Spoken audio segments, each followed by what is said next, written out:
The Humana Honor Medicare Advantage Plan gives you $1,680 back each year in your Social Security check. Choose coverage that helps you keep more money in your pocket. Learn more at gethumana.com. Humana, a more human way to healthcare. The Part B Give Back benefit pays part or all of your Part B premium, and the amount may change based on the amount you pay for Part B. Limitations and restrictions may apply. Humana is a Medicare Advantage HMO and PPO organization with a Medicare contract. Enrollment in any Humana plan depends on contract renewal. Good morning. Welcome to another edition of the Northland Sports Page. It's Brian Prudhomme. It's Dave Cook. It is Saturday.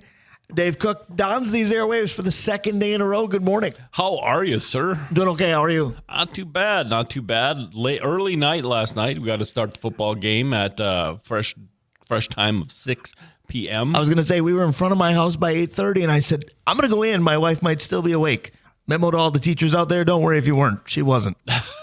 Nice. I like that. But the Aves and Andrew are here, and so they were awake. The dogs were awake. Dana was awake.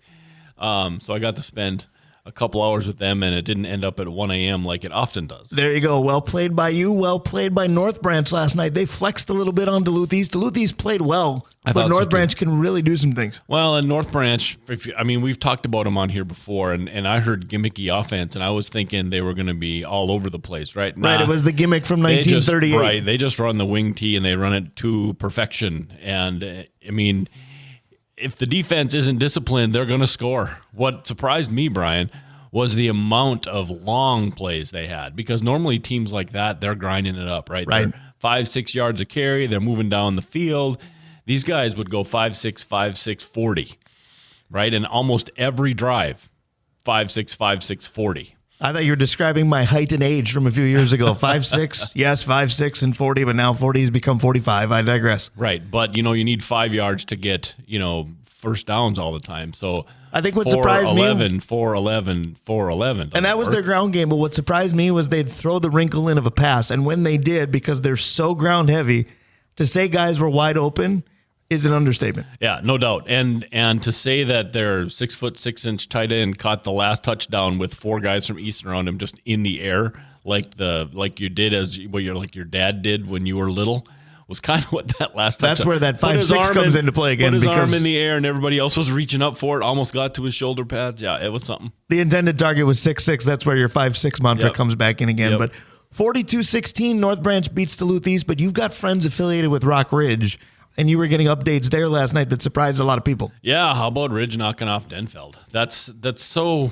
There's no way that team we saw beat East. I would have thought they'd have lost the next two. Like they were really good. And then I get North Branch because I've seen them now, right? Right. And I don't know any other team. I guess Grand Rapids, but I haven't seen them who's disciplined enough to not let that offense score. But we also saw Rock Ridge. And now Rockridge had a quarterback, which was different than we saw I was going to say, last. was that the difference? We talk about wing T. What about when your wing back has to play quarterback? Because that's what you saw at Hermantown with Rockridge. And there's no threat of a pass when you've got the running back in there like that. So even a quarterback with some semblance of an arm is gonna help. But still, Denfeld talent level is so high that to see that score was surprising. Right. So Denfeld lost 2 out of the last 3, but big picture for Section 7-4A, I'm not sure it changes anything. Because North Branch probably cements number 1. Yeah. And I think what you're looking at is Hermantown visits Denfeld on Wednesday, MEA week. Again, memo to the teachers, you've got days off coming. Yep. But MEA week for Wednesday, I think the Hermantown-Denfeld winner gets the 2 seed. Yep. The loser gets the 3 and has to play that extra game. Yeah, all the marbles on the table on Wednesday. I mean, if Denfeld doesn't come with their A game, well, I guess that's the way it rolls, right?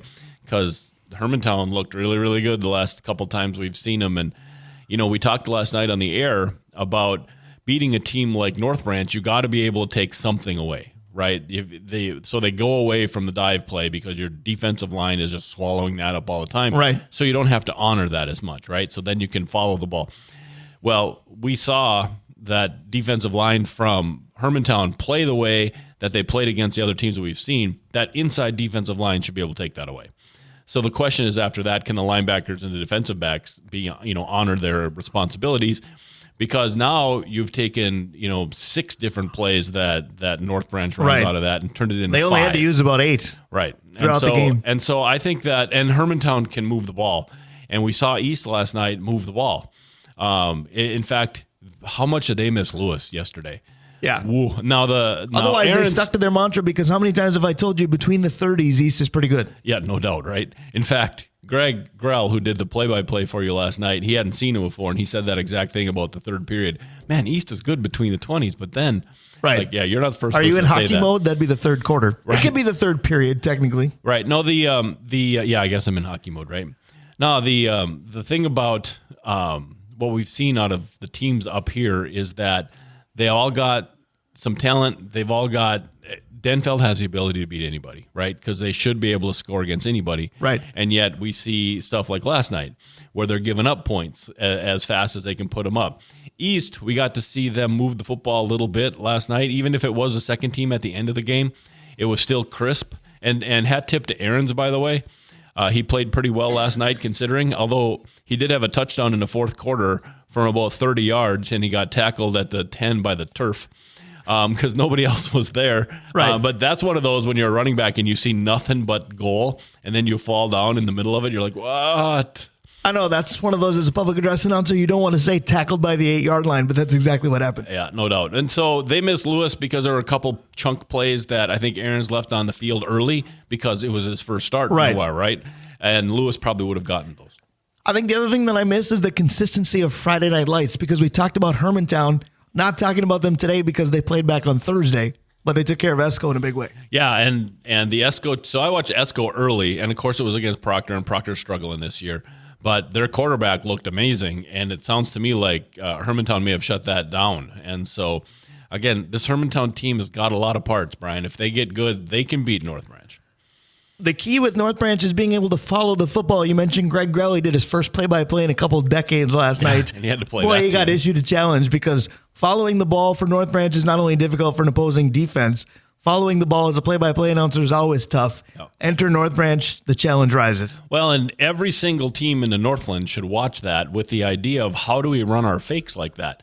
They would fake the ball to the running back, right? And the running back didn't just stand up. Like the fake went into his stomach, and then he tucked like the ball was going, and he went, and almost always he had two defenders with him. Now you got three running backs. That's six defenders right there out of the play, and your running back or your quarterback, who's really good at the fake, has a ball on his hip all the time and can run. I mean, it was... Phew. All right, so I appreciate that dissertation. But like watching a popcorn machine. All I really wanted to do was segue to Greg Grell and wish him a happy birthday today. Happy birthday, Greg. Great job last night. Difficult job because, again, North Branch, the ball could be going 75 different directions. Even my spotter last night as I was doing public address, I said at certain points he was just yelling Powerball numbers because he'd say 40, nope, 10, nope, actually 33. Yep. Wait, it might have been 22. Yep, that's exactly what it was. That's what it was like for Greg last night. But again, like you said, his first play-by-play in 20 years, he ends up with a wing tee run to perfection, following the football, and by the end of the third quarter, he was doing real well. So, hat tip to Greg for last night, and let's move and he'll along. get to do it again because Wednesday night should be the game of the year up here as far as the regular season with Denfeld and Hermantown. But again, where have we seen this before? It's the exact same scenario that unfolded at the end of last season. Of course, last year, Denfeld won the game, got the bye. Hermantown got revenge in the section semis. So I'm wondering if Eric Lofald and or Mike Zagelmeyer is revving up for Wednesday or downplaying the value of Wednesday. Ooh, I got to believe Zags is telling his kids that Denfeld, this talented Denfeld team has been knocked over the head a couple times. One of these times they're going to come to life, and they want to beat us. So expect their absolute best. And I would think Eric is going to tell his kids that if they want what they came into the beginning of the season saying they wanted to do, they got no more time. Right, you have to bring everything you've got on the 16th. I was going to say the playoffs don't start till the 22nd, but they might as well start on the 16th. It does start on the 16th, and both of these two teams have aspirations, right? Right. You know, Hermantown wants a second shot at North Branch since they lost it so late in the game, and Denfeld got embarrassed, and so you got to beat the other one today to get to it, though. So with the playoffs coming, teams will be bringing their absolute best. Speaking of the absolute best, we've got the absolute best sponsors here on the Northland Sports page. Dave, you've got quite the list. 100%. You know, Brian, last week we went twice to Blackwoods, once on the east and the other at Tavern. But we'll get into that in a second. Boy, they had, if you're on the 28th or 26th Avenue London Road location, the views on the lake are great. Their ribs are fantastic. We had friends in from Arizona, and we suggested the ribs to everybody. But anyways, the Blackwoods Group, including their locations on London Road, Tavern on the Hill, Into Harbors and in Proctor, Ferguson Bath and Kitchen, Mount Royal Bottle Shop, Krause Heating and Cooling, your Carrier HVAC authorized dealer. Assisted Living Locators. You can reach them at www.assistedlivinglocators.org/Duluth. Mike Regan at Christensen Group Insurance. Kohler Hyundai and Kohler Toyota. Advantage Emblem and Screen Printing. Comfort Systems of Duluth. Stewart's Bike Sports and Trophies. ABS Auto Solutions. Hoops Brewing, and Arola Architecture Studio. So again, we absolutely appreciate the sponsorships that we have here on the Northland Sports page. Keep them coming. If you are interested in sponsoring us, by all means, let us know. We were joking, but this is a great problem to have, that if our sponsorship list increases, and don't get us wrong, we want that, but we might have to negotiate a third hour because we'd spend an hour paying homage to our sponsors. Boy, oh boy. Hey, Dana, short circuit to you.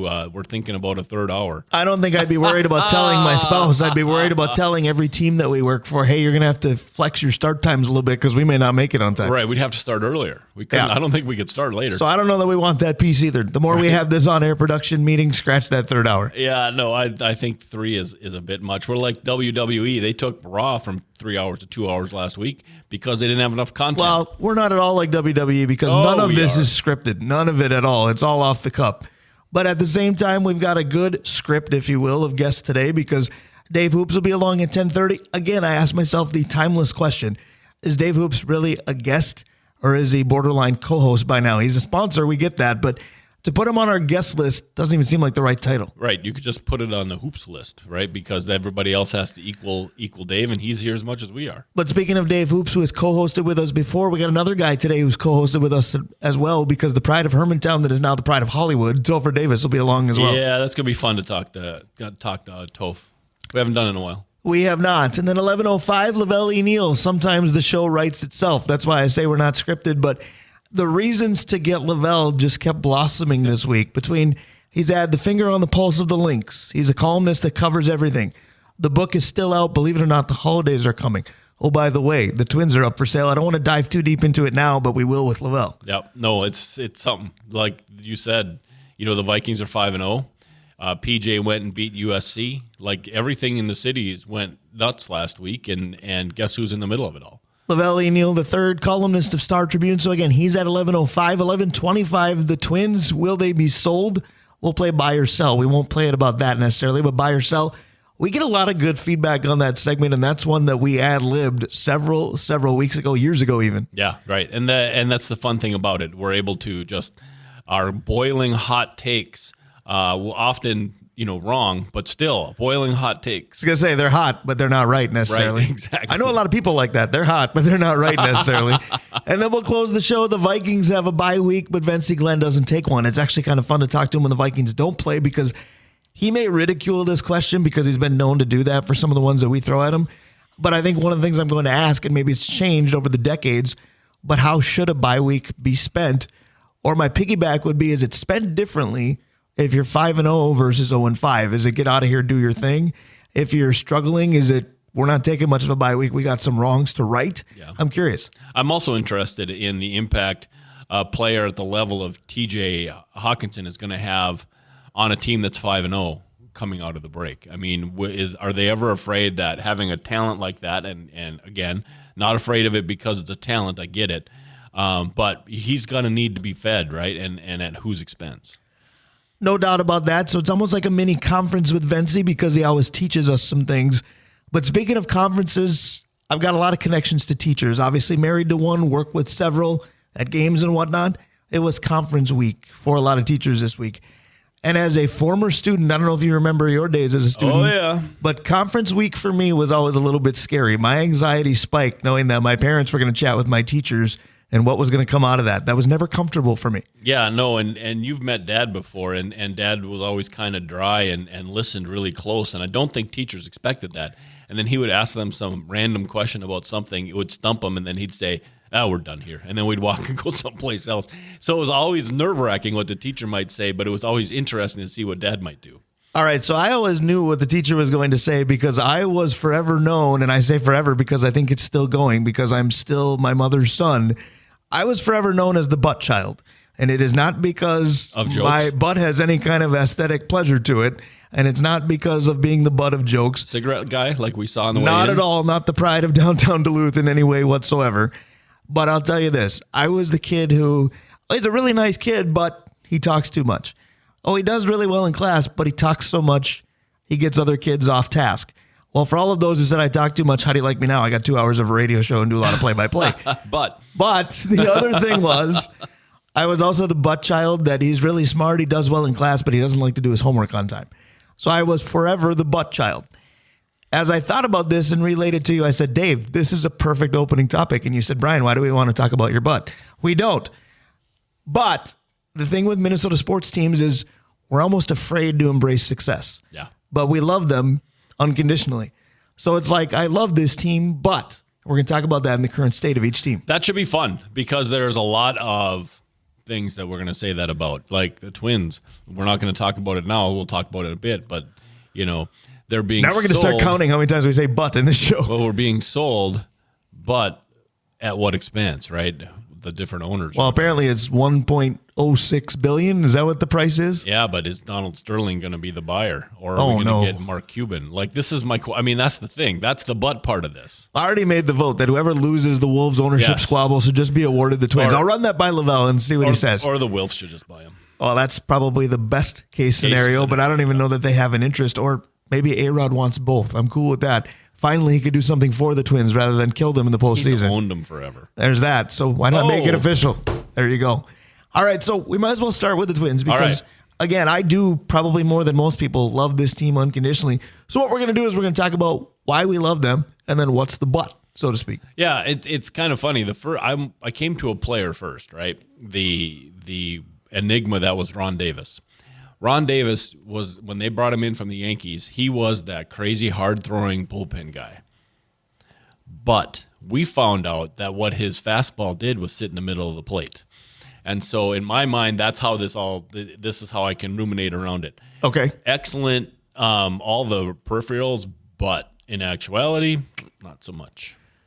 All right, so I got to know where you're going with that because I'm wondering if that's a historical take on why you love the Twins or I'm talking current state of the Twins. Why No, do you I love was- the Twins and what's the but? I was trying to show you how I was thinking. Okay. And so currently, what do I love about the Twins? I truly love their shortstop.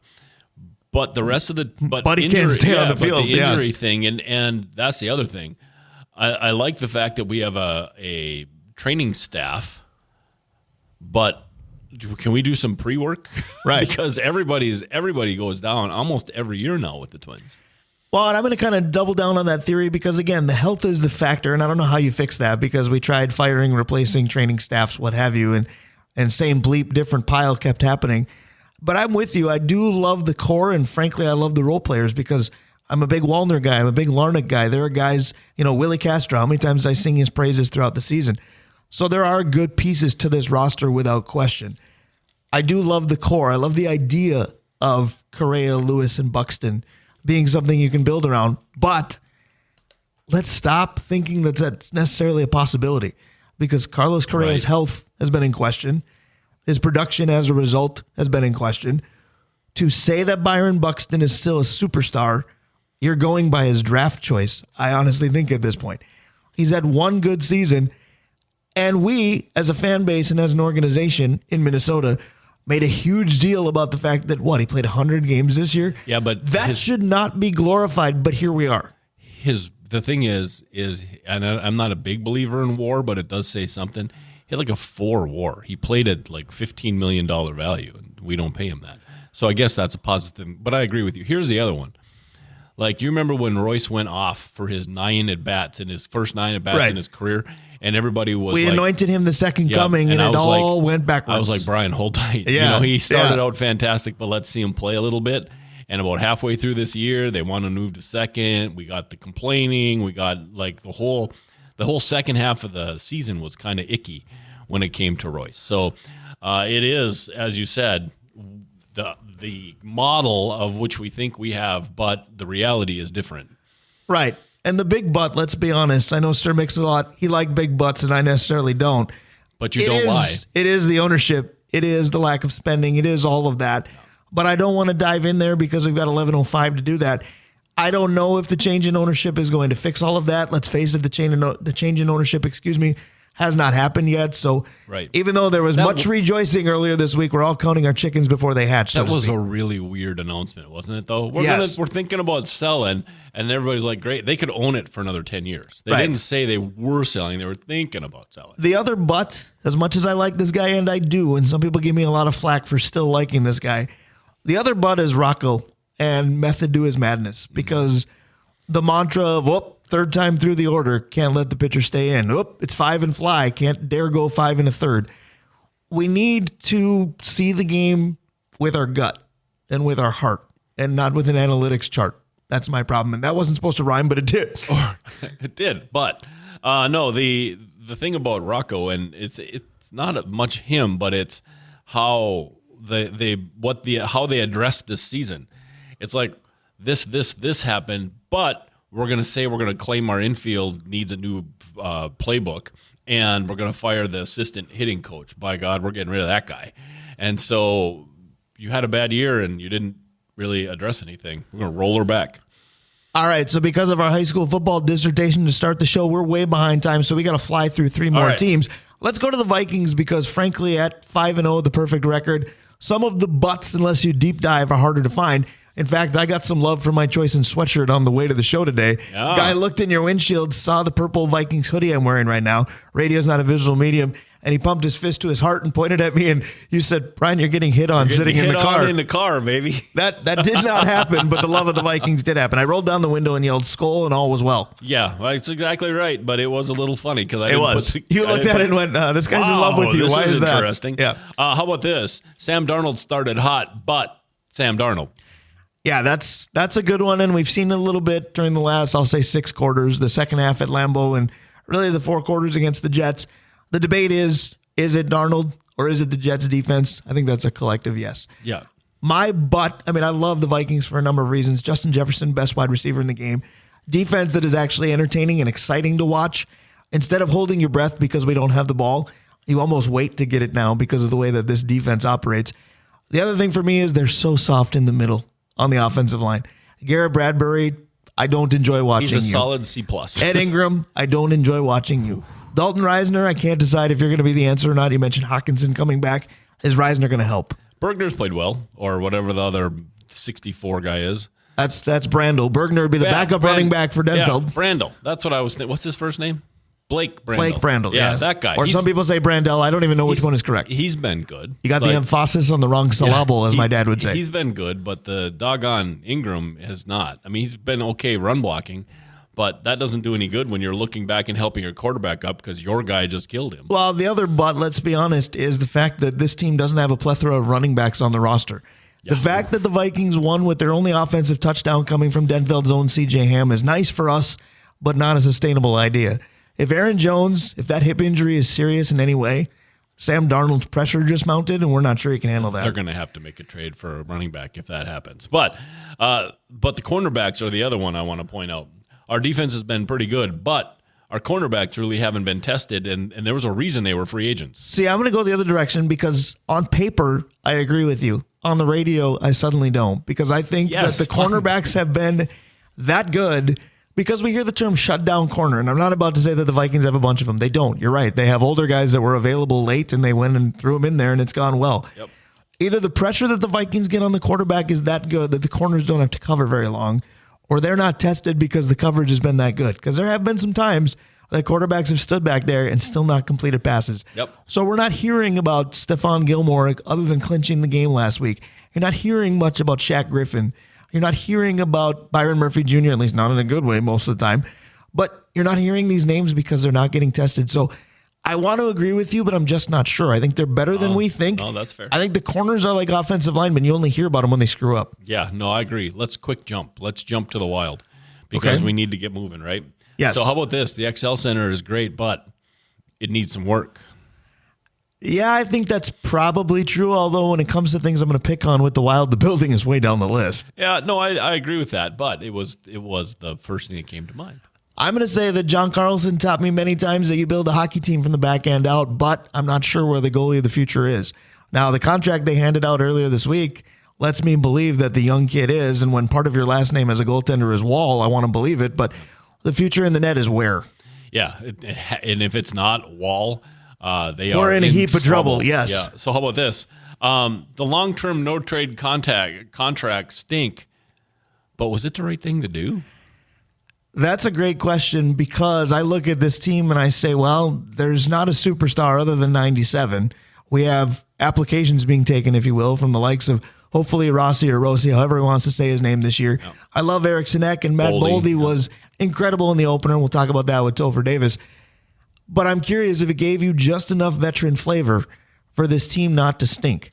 Because I've been just swearing by mediocrity, because that's the Wild in general. Yeah. The more I hear people that know a lot more than me talk about this team, they're saying, wait a minute, I think they're going to be a lot better than you think. That veteran presence to me has to be why. Well, and here's the thing. Who'd they keep out? They kept out Ogren. So who would have taken the other two slots? Players that belong in the AHL? Because that's kind of what it sounds like. The cuts were early. I mean, maybe the height kid makes it instead of having to go back to the OHL or wherever he's gone. So, if they don't have those guys, then they're bringing Ogren and a couple of guys that don't belong in the NHL. So maybe these were the right idea. Well, my other but with the Wild is this. I love all coaches that are affiliated with Minnesota teams, because I'm going to root for them, and that just comes with the territory. And I'm going to have Topher Davis on today, and I've told you many times that it's a bit between him and I that we didn't know jack squat about John Hines when he got the job. We knew he was friends with Bill Guerin, and we were pretty convinced that was why. But Topher Davis and I decided every time this guy does anything well, we're just going to anoint him Jack Adams, because it's fun and it's a bit. I hope the Wild have success, but do you have a coach of the future right now? We don't know anything still about John Hines. Honestly, we don't know anything about how Bill Guerin picks his coaches. Right. Because it just seems like that guy. Or did he pick a Band-Aid till he's got money again, and then whoever they bring in, he wants a coach to bring in with him? And then we can't be too smart-alecky about that, because we said that about Chris Finch, and look what we got. Right. And not to mention, the Minnesota Wild is really the team in Minnesota sports history that has never been bad. Correct. I mean, I was looking at a starting or coaching in the major leagues and how these coaches have gone along. It was about the White Sox, and the Minnesota Wild are the exact opposite. There's no guys who have been bad. Well, think about it. You and I were sitting in a hotel room at the state hockey tournament this past March, killing time before doing Hermantown's final game, and we looked up the history of coaching for the Minnesota Timberwolves and the Minnesota Wild. With the Minnesota Timberwolves, we saw two guys that had winning records, Flip Saunders and Chris Finch. And that was really where the discussion started and ended. We flipped over to the Wild history of coaching, and I said, Dave, none of these guys are under 500. None of them. It's really something to marvel at. It is. The sad thing is they're all about 520. I was going to say, none of them are over 500 enough to really marvel at all, but we tried. Right. No, it's fun. This was a good topic. Thank you. All right, so we closed with the Wolves because we were marveling at them on the way here, because we said, as a Minnesota sports fan, and this isn't Wolves, Wild, Twins, Lynx, Vikings, what have you, this is all of them. It's very, very uncomfortable because of history to feel excited. I got in your car this morning and I said, I'm so concerned with how excited I am for the Wolves, because they should be stupid good. How about this one, though? And we also talked about this. The Minnesota Timberwolves have great depth, but they've got so many guys who are going to be wasting away. Josh Minot looked great again last night. I mean, he's big, his shot is better, and he's not going to sniff the rotation. You've got the other guy they drafted from Illinois. Like, when he got drafted, we were like, this is the seventh man. Nah, he's about 14th now. Where's Terrence, what's his name, going to play? See, but I'm not worried about that, because there's so many players in the NBA that get drafted or get on a bench that just don't play. It's just part of the idea. I mean, you've got 12 guys or what have you, and you really only see 7 or 8 every night. My butt is this, because we've got to get going very quickly. All right. I love this Timberwolves roster, but I'm already concerned about the health of this team. Rudy Gobert hasn't played because of an undisclosed injury. What does that mean? Because behind Rudy Gobert, there isn't much. As much as they have depth, that's the position where you go, hope Rudy's ready to play a lot of minutes. And I'm very excited about Dante DiVincenzo, more than probably any other player on the roster. But Julius Randle is a centerpiece of this trade. He, too, has not played yet. He's coming off major, major medical procedures. What are we getting? If we're getting prime Julius Randle, sign me up. If we're getting broken pieces of Julius Randle, we're going to regret this. And again, the Timberwolves run on a flow offense, and there's two guys that the ball is going to stick with. One is Ant Edwards, who's a top 10 guy in the NBA, if not better. The other is Julius Randle, who used to be. And if he's broken and the ball sticks, he's just not. I mean, you got to play Nas then, don't you? Which isn't a bad thing either, because, again, that goes to my unconditional love. There are a lot of reasons to love basically all of the major sports teams in Minnesota right now. Somebody's probably screaming at their radio, how are you leaving out the Lynx when they're in the finals? They should be. I'm just going to say this. I love this team. You're going to win again, but it sure seems like the broadcasters and the officials don't want you to. Wow. The radio and the TV broadcast, though. Ugh. But we are going to support you no matter what, and no matter what, we hope you stay tuned until noon. We'll be here till then. Dave Hoops is next. Brian Prudhomme, Dave Cook, we're the Northland Sports Page. Stick around. Freedom and flexibility. That's what you want in a healthcare plan. And with Humana's Medicare Advantage PPO plans, you can see any doctor in the country who accepts Medicare, including specialists, with no referrals needed. Plus, you can go in and out of network for the same copay for doctor's visits. Learn more at gethumana.com. Humana, a more human way to healthcare. Humana is a Medicare Advantage PPO organization with a Medicare contract. Enrollment in any Humana plan depends on contract renewal.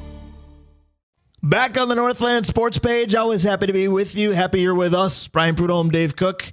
Every Saturday from 10 to noon, I'm very happy to be part of this show. Dave Cook, we can't do it without our great sponsors. Right, so let's start with the OG. Arola Architecture Studio got us through the rough times, and we're still going, and we can kind of thank Ryan for just about everything.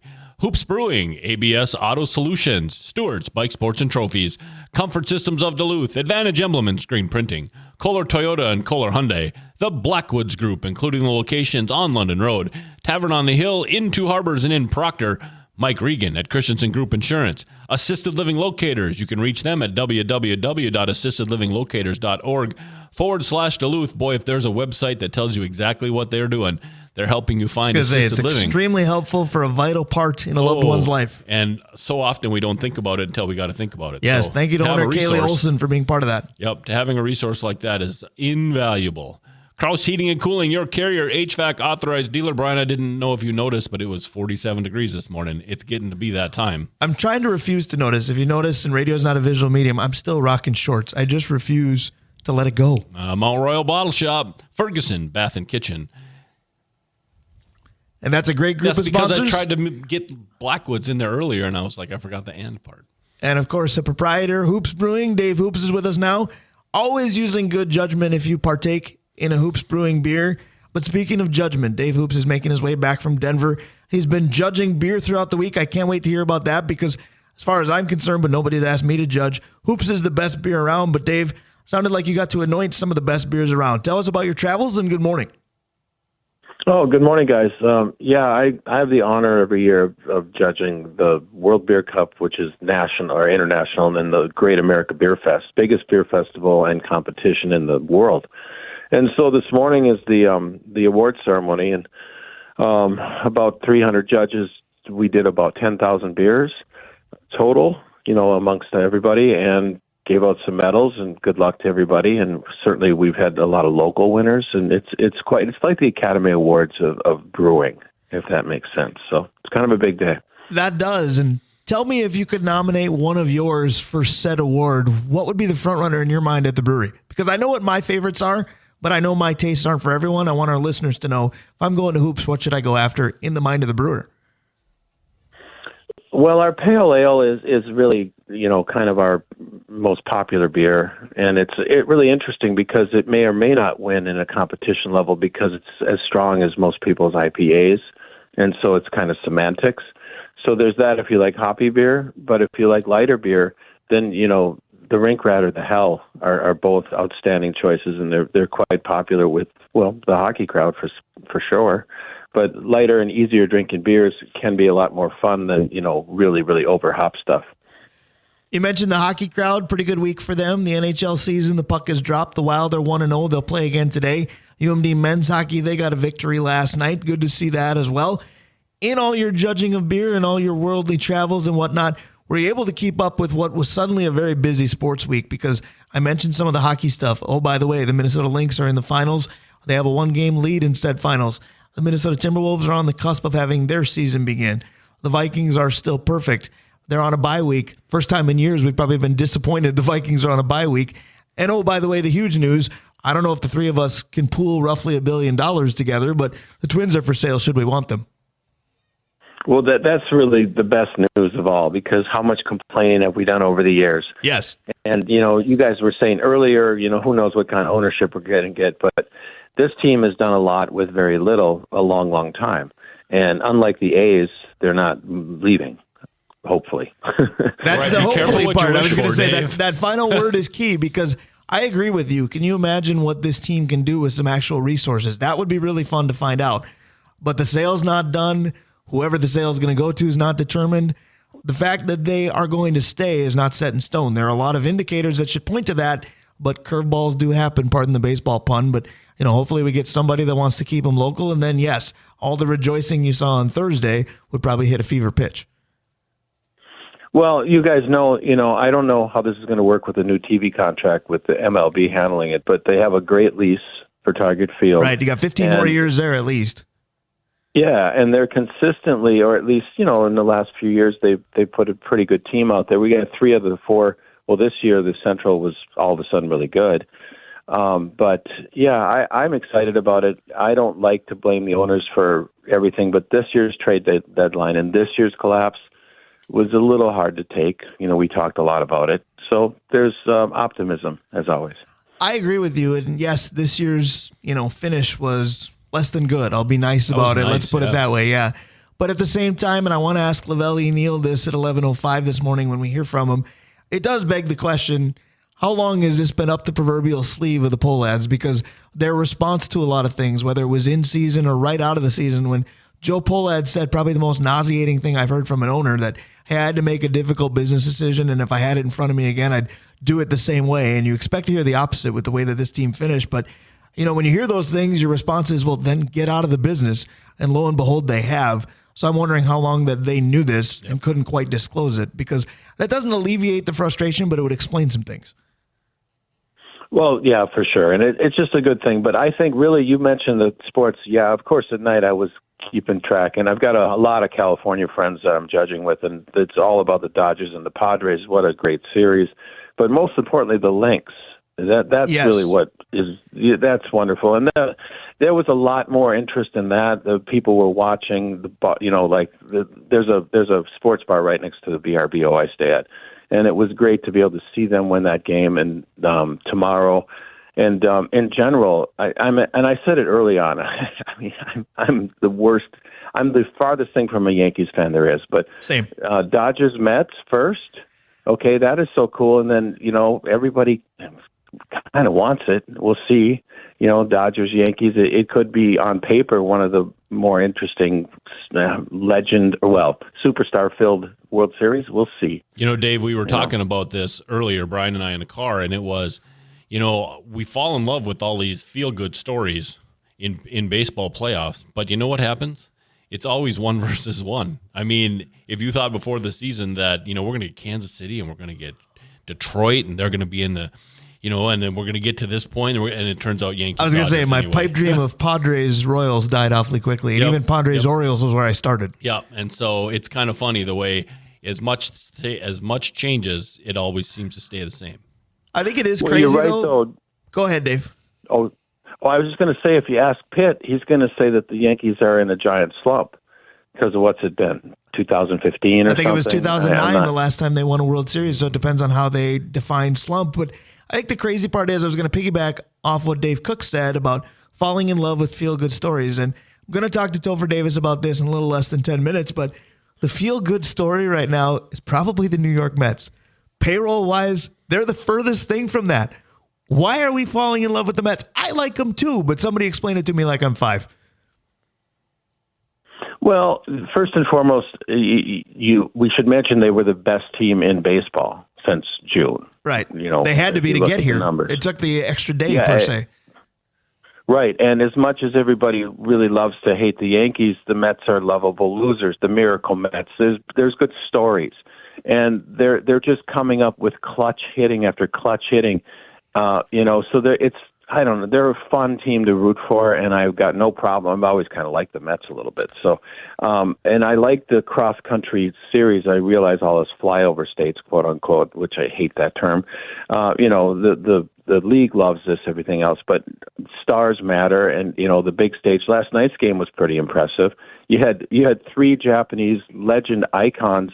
Can you imagine what it was like over there? Right. It was tomorrow morning when they were watching that, or this morning. I guess it's whatever the time changes. But 3 of the biggest stars in the history of baseball for them, all in one game. It's exciting, and it's playoffs, and it's October baseball. How can you not love that? Right, it is very difficult to beat. You've already championed the want of a New York, LA World Series. We've already covered you're at least going to get an NLCS that way. We'll see what happens from here.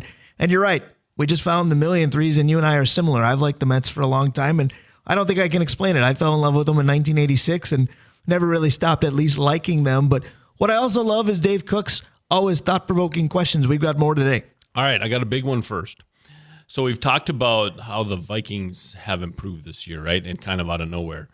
We had a bunch of really good free agent signings. So, guys, I'm going to ask you which one was best. But here's the list. Ready? We got Aaron Jones. We got Van Ginkel. We got Gerard. We got Gilmore. We got Shaq Griffin. We got Cashman. We got even Jahal Ward. All right, so I'm going to say when you said Gerard, you mean Jonathan Grenard. That's what I said. Okay, very good. That is not what you said, but I'll take it. In my head, that's what I said. Well, I love the Aaron Jones signing, and I don't like that he's hurt, but I love how positive he is. But let's just say the defensive signings. Can we just make that, because Van Ginkel, but all 3 of those guys he brought in have made a huge difference. And in general, the revamping of the D, I'm not answering the question that great, but then look at all the cap space we're going to have next year. What if we become like a powerhouse D with this great O? And I've been preaching this all year, as well as that we're going to be 5-0. You know that. Yeah. I'm just kidding. Well, you have, because anyway, quite frankly, you usually profess that we're on our way to 17-0, so that tracks.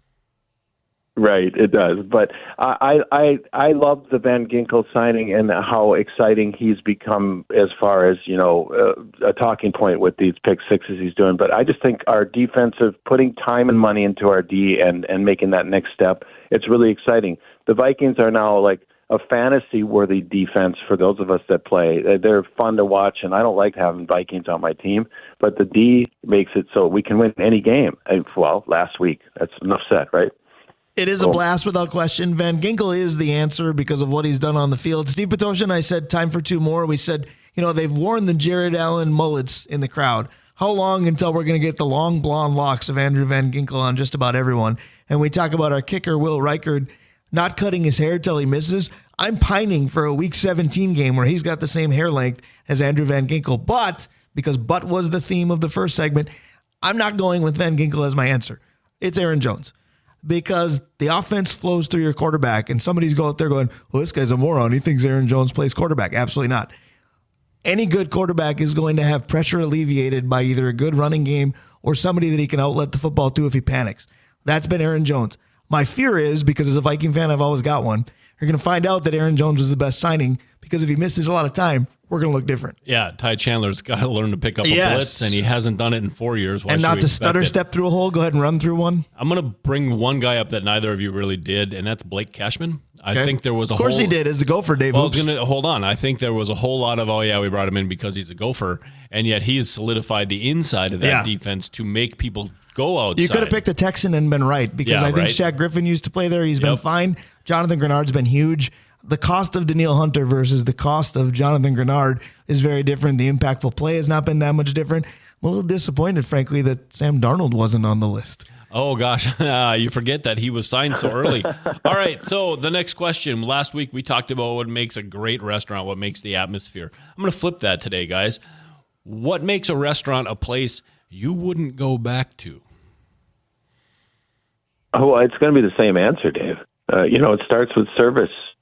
Starts with the vibe, the friendliness, the wanting to go in there and feeling comfortable. It's always, we're paying a lot of money when we go to restaurants. All of us are, with costs. So it is about the vibe and the service of the place. And, I'm not going to go on to the quality of the food and stuff. You expect it to be great, or you expect the beer to be great when you go to a brewery. That's just an expectation. but it's that extra little touch that they put in to make you feel welcome. And I said that last week. That's why you love places that have the best service. So pretty easy answer. I think Dave's answer is probably the best one. I'm going to try to go different just because sometimes Dave Hoops and I struggle to be different. I'm going to go with some of the aesthetics because I've had a lot of friends who worked in restaurants, and they were restaurants that I liked. And some folks said, well, you don't want to see what goes on in the kitchen. You know what? You're right. And there are some restaurants where you can, and then you go, I don't know about that. And then there's part of what Dave Hoops said that I really glommed onto, and that was we're all paying a lot of money when we go to restaurants.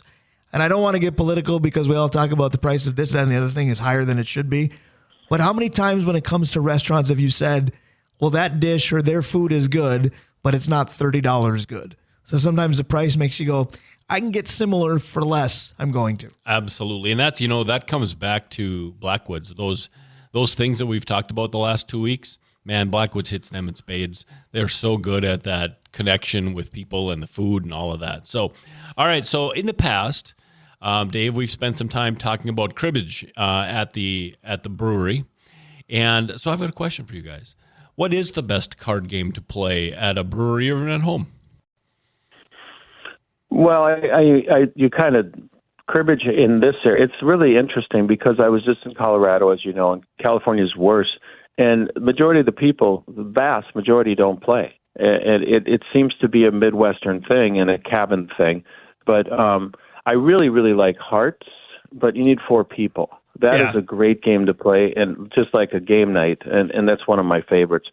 But cribbage, and really my favorite game to play at a bar, it's not cards, I'm cheating, but backgammon. Enough people don't know how to play that, and that's maybe one of the oldest games and one of the most just really, really fun. So sorry to derail that question, but I'm still going to say cribbage, Dave.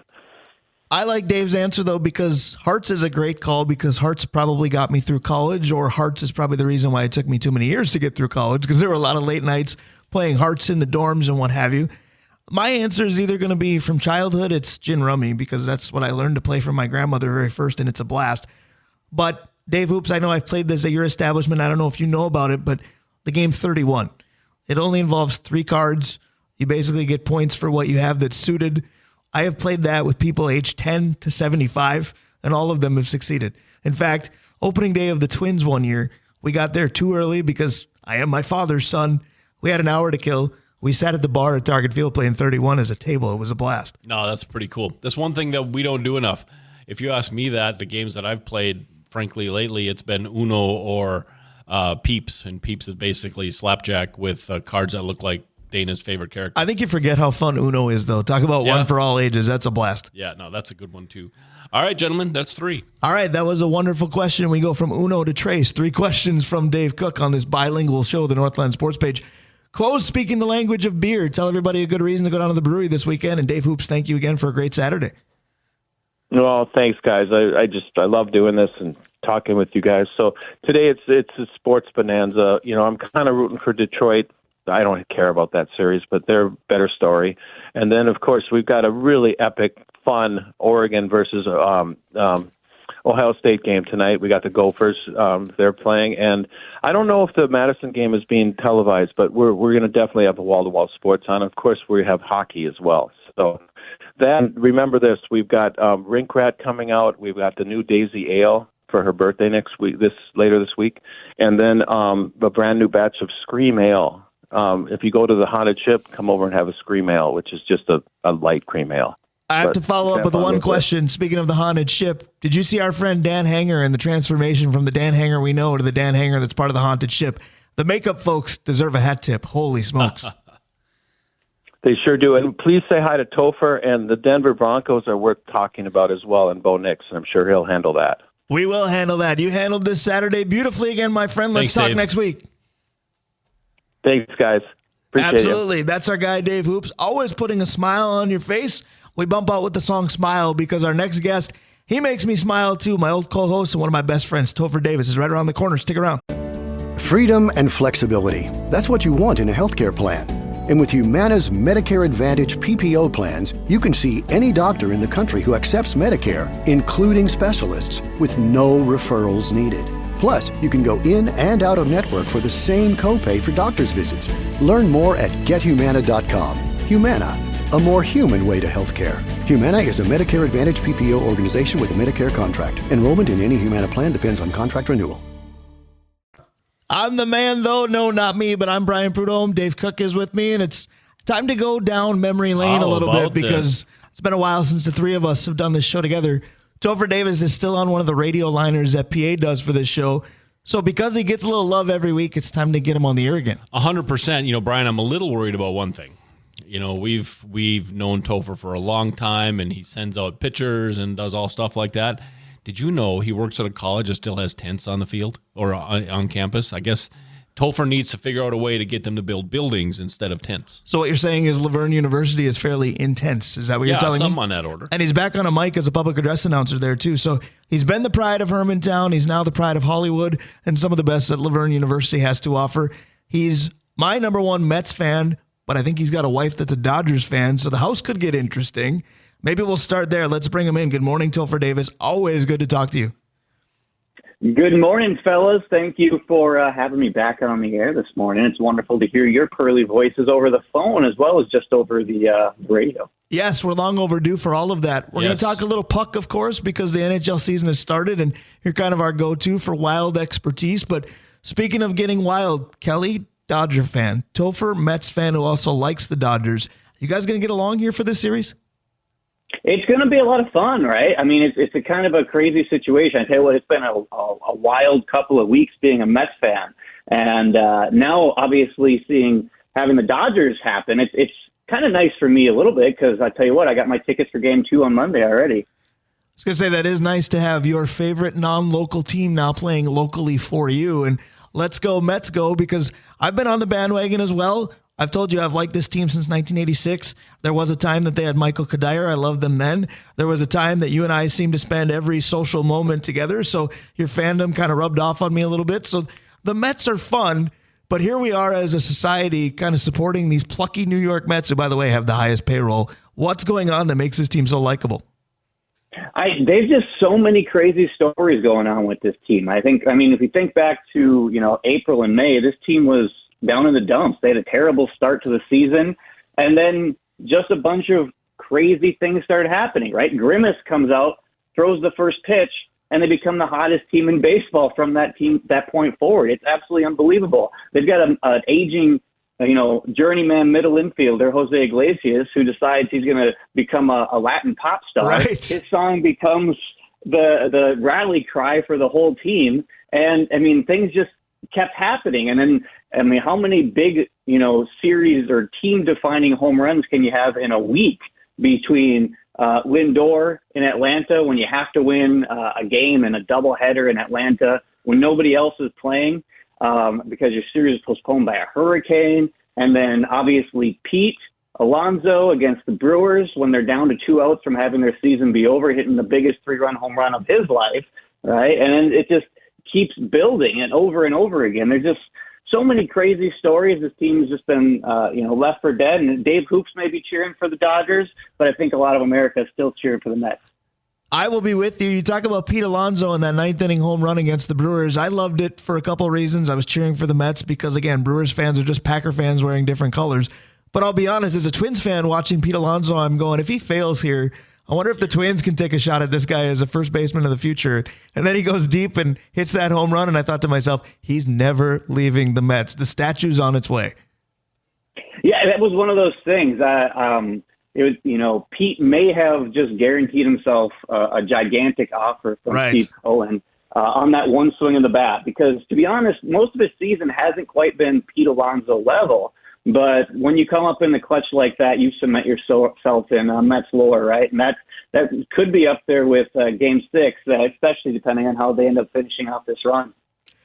No doubt about that. We hope the run continues. Lindor is that guy. I'm just a big fan of him. But I want to go back to a Minnesota team because you've been our wild expert for a long time. And I already mentioned during segment 1 that John Hines is Jack Adams to you and me because we like to laugh, and that gave us more reason. But the Minnesota Wild 1-0, stop the count. Let's have this team be undefeated. But mediocrity seems to be the theme. But the more I hear people talk that know more than I do, they're going to be better than you think. Do you agree with that? I think that there is some good growth that we're seeing from some of the younger guys that have come along. We saw a great example of that right in game one with Boldy stepping up right away after not having much of a training camp because of some lingering injuries, and now he just comes out and looks great. Obviously, the veteran presence, good to get Zuccarello on the score sheet. And then, the goaltending is going to be a question mark with this team all year long. But if, the Gus Bus can get back to where he was a couple of years ago, I think that could be good for a couple of reasons. Not only good for the Wild, but also potentially increasing his trade value because, as you guys mentioned a little earlier, right, they've got Wallstat waiting in the wings. But as you know, it's a big jump from the AHL to the NHL, and hopefully he can do it. Because I was actually just reminiscing. 10 years ago, our boy Dicey Kemper started the season with 3 shutouts out of 4 games, and we know how that unfortunately worked out for the Wild as well. So promising starts don't always guarantee goaltending success, but I have high hopes for Wallstat for sure. I do too, but let's talk about the Gus Bus for a minute because I was working a high school volleyball game on Thursday, and I only saw the final 4 minutes of the Wild's win over Columbus. And Gus Bus had to be huge in those final flurries. And I'm watching him going, boy, he looks laser focused. Maybe this could be a good sign for him. But all along, I'm sitting there going, does he even finish the season with this team? What's your take on that? It's going to be really interesting, as I kind of mentioned, right? Because he did look good in game one, right? Especially down the stretch. The Blue Jackets turned it up. They're a team obviously playing with a lot of emotion after the absolutely devastating news from the offseason with them. But Gus is very much a technical goalie. If he's on his angles and he's playing big, he's going to be making big saves. He also doesn't seem to get too high, get too low. He knows what he needs to do, but it's just making sure that he's meeting all those technical marks. And the NHL's a league with shooters that if you're not on your spot, you're going to get beat. Does he finish the year with the team? It's going to be a difficult spot. because I think the team can make a little bit of run, but I do think they're looking to see what they can maybe get for him as well. They've got, with Wallstead waiting in the wings. I don't know if Fleury is going to have the trade value that he has had previously. So it's going to be an interesting storyline all season long to see how Billy Guerin and John Hines handle that situation. And that's the thing, Toph. We know that they want to win. We know that that's been the mantra since the day the Wild became a thing. If Gus is on and they're 500, they're not going to make the trade. Like they're going to play the hot hand throughout the entire year and cross your fingers. If they're bad, yeah, but if they're not bad and he's one of the reasons, he's not going anywhere. Yeah, I tend to agree with that a little bit, especially since so much of this season, is not only trying to win now, but trying to convince Kirill Kaprizov that you're on the way up. Because they want to make sure that they have him buttoned up for a long-term deal. And if he sees things not going the way he wants to, he's the type of talent. He can get big money anywhere in the NHL. So trying to convince Kirill that things are on their way up so that they can keep him around for when Parise and Suter finally get off the payroll. I feel like we've been talking about that for years and years. Right, I was going to say, you mentioned Kemper 10 years ago. I feel like that's when the Suter-Parise contract first came into play. It's about that. The crazy thing, how about the negotiation skills of the Wild, though? We're going to pay him whatever he wants for as long as he wants to be here. Well, that's what I wanted to say, Toph. What do you feel is too much? Because Craig Leopold, Bill Guerin have basically said we're going to back up the Brinks truck and give Kirill what he wants. I get it. He's the best player since Gaborik this team has had. You don't want to lose him and be a PR mistake. But you've got a ton of money. There's part of me that says, I want to see what kind of new blood that might be high priced you could bring in. Where do you find the balance there? I think that is going to be kind of the key. Hopefully they can, obviously Kirill's going to get huge offers all over.